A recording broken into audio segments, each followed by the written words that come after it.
Board exam में बार बार पूछे जाने वाले केमिस्ट्री के टॉप नियम जो बोर्ड एग्जाम में बार बार पूछे जाते हैं। ये नियम आप लोगों ने नहीं पढ़े तो बोर्ड एग्जाम में नंबर कट जाएंगे। नमस्कार दोस्तों, मैं हूं मोनी और आप देख रहे हैं मोनी एजुकेशन ओशियन।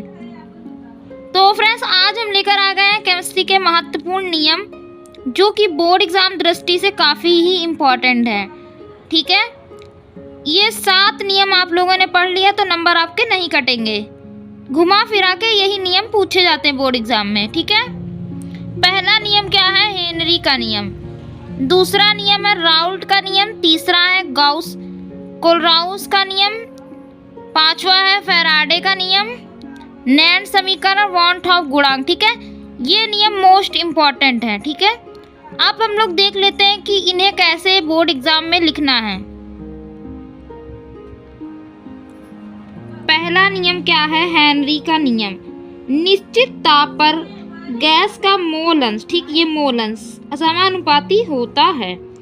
ठीक, समानुपाती गुणांक को हेनरी का नियम स्थिरांक कहते हैं। इसका सूत्र हो जाएगा बच्चों P बराबर समानुपाती Hg। ठीक है, ठीक है फ्रेंड्स, तो P बराबर प्रोपोर्शनल Hg। ठीक, P को हटाएंगे, यहाँ पर हमारे पास आ जाएगा KH। ठीक, ठीक है, KHG। ठीक, यहाँ पे हमारे पास Hg क्या है? Hg क्या है? मोल अंश, मोल अंश है। ठीक है, Hg क्या है बच्चों? मोल अंश। ठीक है, और KH क्या है? सॉरी, G क्या है? G क्या है? गैस है। ठीक है, G हो गया। अब यहाँ पे आता है P। P क्या हो जाएगा? हमारा दाब।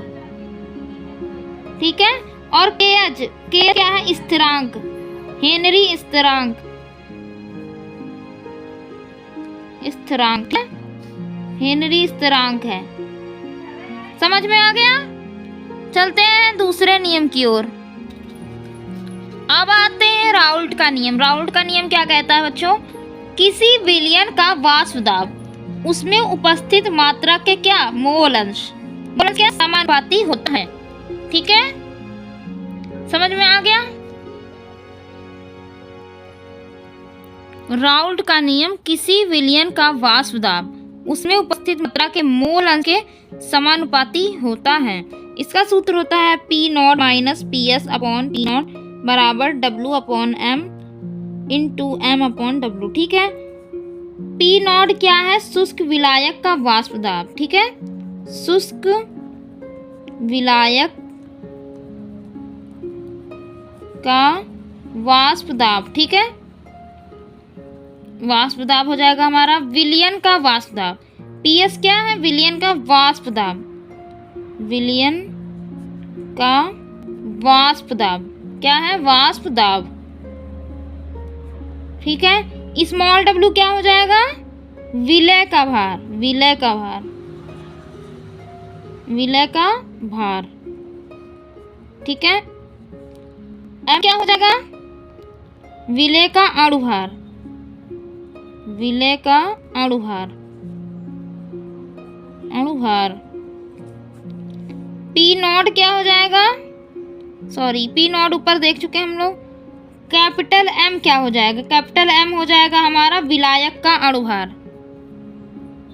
विलायक का अणुभार।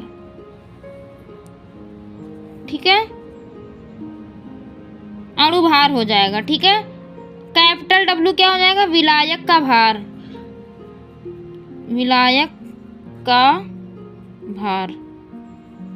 ठीक, अब चलते हैं नेक्स्ट की ओर।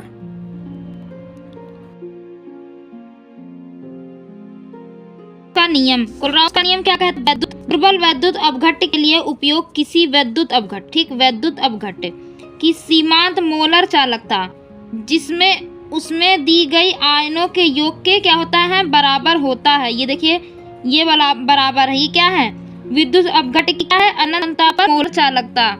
ठीक है, ये मोलर चालकता है। और ये क्या है, धन आयन और ऋण आयन के अनंत की मोलर चालकता। ये है धन आयन, ये धन हो गया। ठीक है, धन आयन तथा ऋण आयन की मोलर चालकताओं का योग के बराबर होता है, वही यहाँ पे दिया गया है। ठीक है, अब चलते हैं नेक्स्ट नियम की ओर। अब आते हैं फैराडे का प्रथम नियम।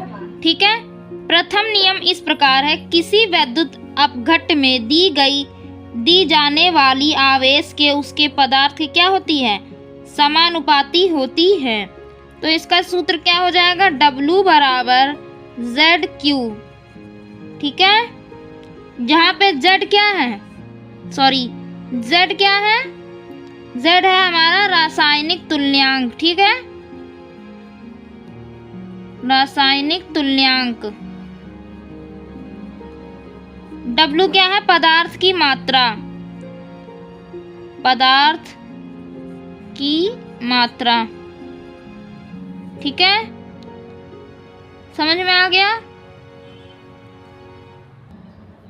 यहाँ पे Z क्या हो जाएगा, आवेश, क्या है, कुल आवेश।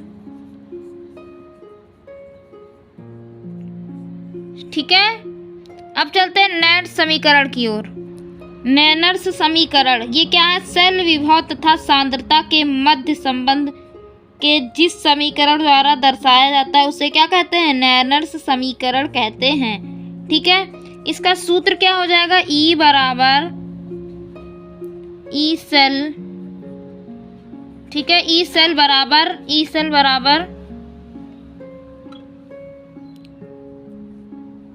ई नॉट सेल